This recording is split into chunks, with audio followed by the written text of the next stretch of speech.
Welcome to the Talkin VAWLS Network. My name is Boogie Bentley. I know this video is a little bit later than usual. I had some stuff I had to get taken care of this morning. Recorded Locked On Vols with Kaner. Make sure you check that out tomorrow morning. We're going to be live at 10 a.m., and there's a lot of stuff I can't wait to get into regarding this topic with the coaches tomorrow, but let's just jump right into it. This came out last night right before we went live. On3 puts it out on Twitter. Breaking: Vanderbilt quarterback Diego Pavia has been granted another season of eligibility. Now, when I saw this out on Twitter, I kind of laughed. I said, good.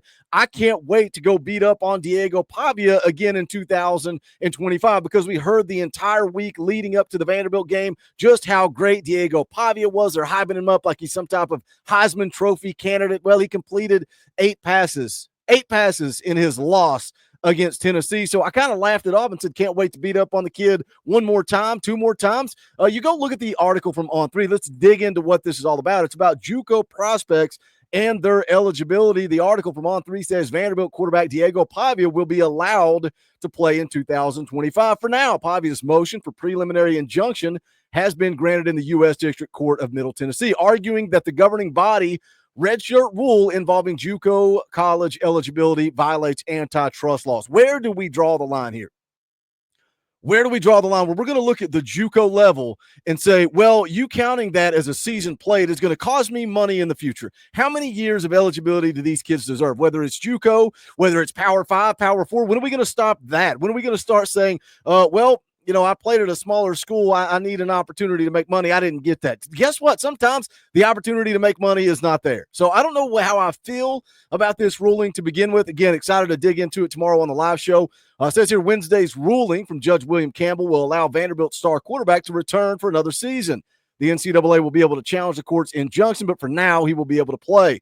Pavia initially filed a lawsuit in November against the NCAA, arguing that because the governing body counts junior college season towards NCAA eligibility and athletes cannot redshirt after they have played 4 years. NCAA's rules violate antitrust laws. Again, where do we draw the line here? The former New Mexico State transfer also argued that this forced athletes to miss out on NIL dollars. Well, guess what? I'm missing out on NIL dollars. How much eligibility do I get? Is it fair that Diego Pavia gets to make money playing college football, but I don't? Guess what? Sometimes life's not fair. It is what it is. In previously filed documents, Pavia wrote that he believed he could earn more than $1 million in 2025 if allowed another season. Sources told On3 that as of now, Pavia does not plan to enter the transfer portal. He transferred to Vanderbilt for the 2024 season after spending 2 seasons at New Mexico State. The 2023 Conference USA Offensive Player of the Year did not hold an FBS offer out of high school. A native of Albuquerque, New Mexico, Pavia spent 2 seasons at New Mexico Military Institute to begin his career. So what he's saying is, hey, man, you're counting those 2 years I came out of high school and didn't have an offer. I need to be able to add that on the back end, because now I've developed, I've grown, and now I have an opportunity to make some money. So where do you draw the line? Are you 26, 27, 28 years old and still playing college football? When is enough? But now I look at it and I say, what does this mean for Tennessee? What does this mean for some of the guys on Tennessee's roster? And that's what I want to get into and talk about. But first and foremost, I need you guys to smash the thumbs up for me just below the video. It's quick, free, and easy, and it helps the channel, and I would greatly appreciate it. Also, if you're new to the Talkin VAWLS Network, welcome. We're not experts here. We're not insiders. We're not media, reporters, journalists. What we are is what you are. We're fans, for the fans, by the fans. If you like what we do, make sure you subscribe, click that bell for notifications.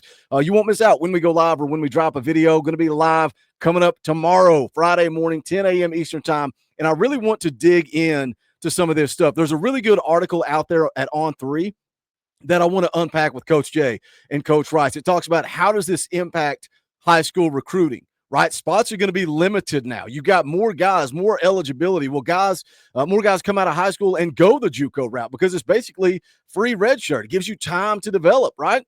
I mean, you come out of high school, let's say you go spend 2 years at JUCO and then you transfer and you redshirt.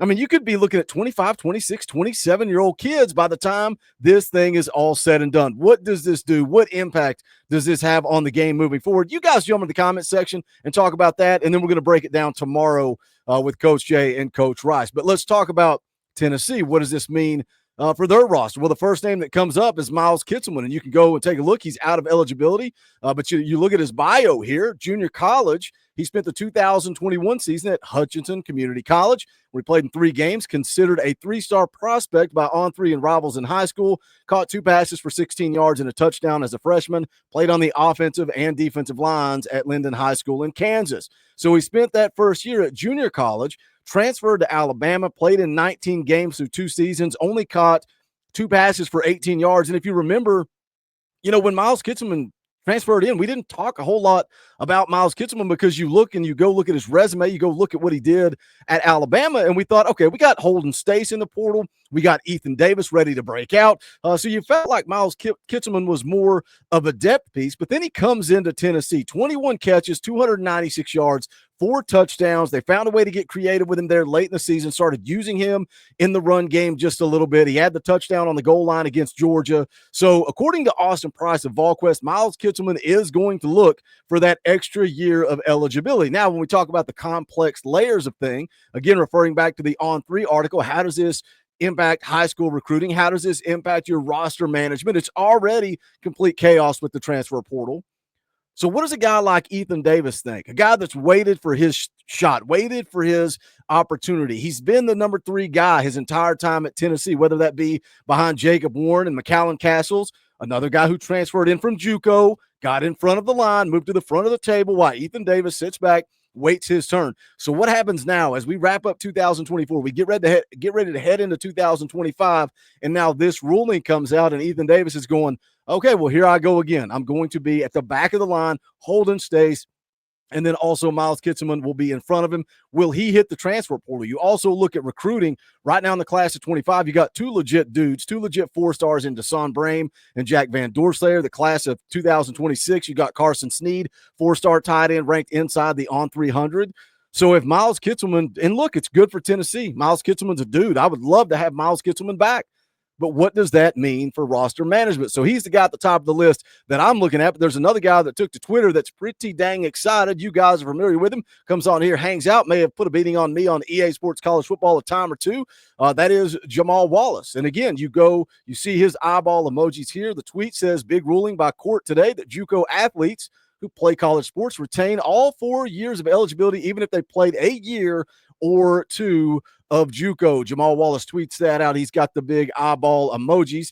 You go to his UT Sports bio, says he played his freshman and sophomore seasons at Sierra College in Northern California, rated as a consensus 3-star JUCO prospect by all major recruiting services. Also tabbed as the number 4 JUCO player in the state of California. So highly rated prospect out of the JUCO ranks. Spent 2 years there, right?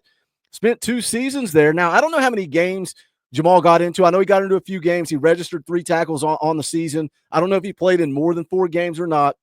Let's just say he didn't. Goes back to what I said earlier. Jamal would be a redshirt freshman next year with all kinds of eligibility left, which, again, good for him. I know he was excited to get on campus. He was excited to work with Rodney Garner. Now you give him 2 more years of eligibility. That's great for Jamal Wallace. What does it mean for those young defensive tackles looking to come out of high school that they've got a guy that's been playing college football for 3 seasons, but he looks like a redshirt freshman? How does this impact the game overall? Another guy worth talking about, worth mentioning, is Larry Johnson, the offensive tackle. Spent time at Hutchinson Community College.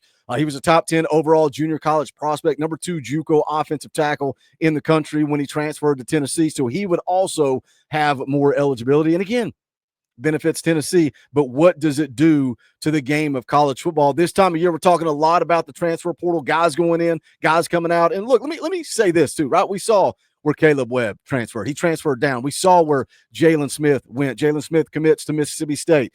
We saw where Jordan Matthews committed, ends up at Vanderbilt again. The guys transferring out are transferring down. So it's not time to panic. Be patient. I trust Josh Heupel in the portal, but a lot of you guys say the transfer portal is ruining college football. Now JUCO not counting towards your eligibility is going to make this thing even more complex. I know I blitzed through that pretty quick. Wanted to talk more about the guys that this would impact at Tennessee, and then excited to have a fun conversation with the coaches live tomorrow morning, 10 a.m. Eastern time. But that is going to do it. Smash the thumbs up on the way out the door. Go check out the Talkin VAWLS merchandise. That's how you can support the channel. Go pick up the merchandise. The link is in the description below the video. It's bonfire.com/store/Talkin VAWLS. Also, if you like what we do, hit the join button right down there. It's beside subscribe. There's also a link in the description. You can support this channel For just $1 a month, you get custom Talkin Vols emojis, access to fan call-in shows, all kinds of fun perks and benefits, but it keeps the lights on and allows us to bring you Tennessee Vol football coverage all day, every day. But that is going to do it for this one. This is the Talkin Vols Network. My name is Boogie Bentley. Go Big Orange.